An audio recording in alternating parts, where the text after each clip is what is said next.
Okey, terima kasih masih lagi bersama dengan saya, Dr. Muhammad Rashid ataupun seorang pakar naturopath ataupun certified healthcare manager. Alright.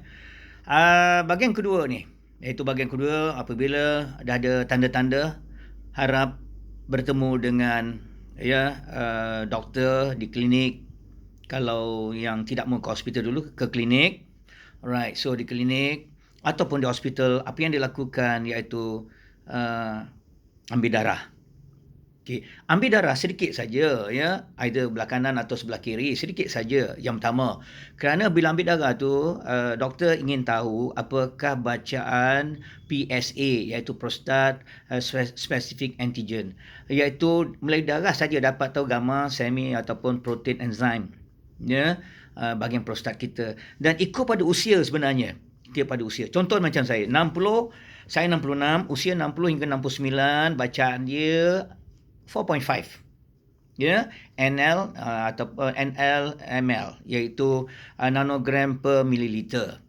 Kalau 70 hingga 79, 6.5. Dan daripada bacaan itu sebenarnya doktor akan dapat mengagaklah sebenarnya, ya, agak mengagak. Tetapi dia tak boleh agak-agak saja dulu. Dia yang kedua dia kena buat iaitu insertion, iaitu gunakan jari yang paling panjang, pakai glove, dia masukkan melalui dubur ataupun rektum untuk merasai, bukan suka-suka tak, untuk merasai, ya, keadaan prostat anda, tuan-tuan. Alright.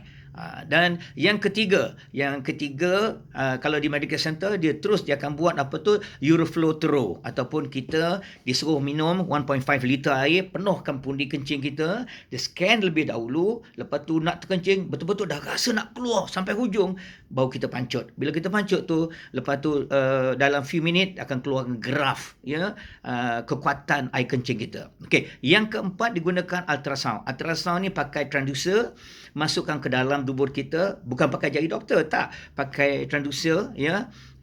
Ada cara alat dia semua, ya, dimasukkan dan kita dan doktor dapat menyaksikan, ya, keadaan prostat kita yang sebenar-benarnya, ya, yang sebenar-benarnya at every angle. So dia akan buat measurement, dia akan keluarkan filem dan sebagainya untuk tontonkan badan kita dan keadaan kita punya prostat. Yang kelima, ini agak mahal sedikit, iaitu menggunakan MRI, magnetic resonance imaging. Dalam keadaan 45 minit anda dibaringkan.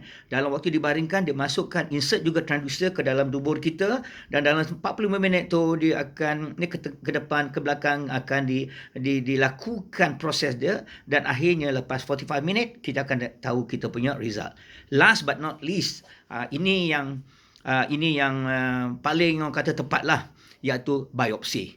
So biopsi dilakukan kepada semua kes-kes, tak kira lah kanser apa, ya, kanser prostat dan sebagainya, kanser breast cancer, cervical cancer, semua kena buat biopsi. So biopsi ini adalah untuk mengesahkan, untuk mengenal pasti keadaan yang sebenar-benarnya, dan report tu bukan immediately. Report tu kemungkinan dalam seminggu barulah dapat pengesahan, either benign ataupun malignancy, kanser atau tak kanser. So ini perkara-perkara ini akan dilakukan oleh doktor-doktor pakar prostat saja. Ya, di klinik tak buat. Tapi di medical center janganlah kita kedekut, ya, kita keluarkan sedikit wang. Kerana ini semua anugerah daripada Allah pada kita, tau, pada lelaki. So lelaki banyak yang menghadapi masalah ni kerana kajian dapati sekarang makin ramai lelaki, tak kira yang tua, yang muda pun, yang dah dewasa pun dah mula ada indication tentang problematic on your prostate sebenarnya. Jangan ambil ringan. Jangan ambil ringan. Pasal itu salah satu organ untuk lelaki. Tidak ada maknanya kalau kita sebagai lelaki, tapi kalau prostat dah bermasalah, Masya Allah, kebahagiaan rumah tangga pun akan terjejas, kemurungan akan berlaku, ya, rendah diri akan berlaku. So why not go for medical check-up lebih awal? Jangan tunggu sakit. So ini bahagian yang kedua. Bahagian yang ketiga yang saya akan kongsi, a true life, ya, yang saya sendiri akan atau kongsikan bagaimana saya alami segala proses ini. Ya, demi Allah saya berkongsi ni untuk anda tuan-tuan dan puan-puan, iktibar supaya kita, prevention is better than cure.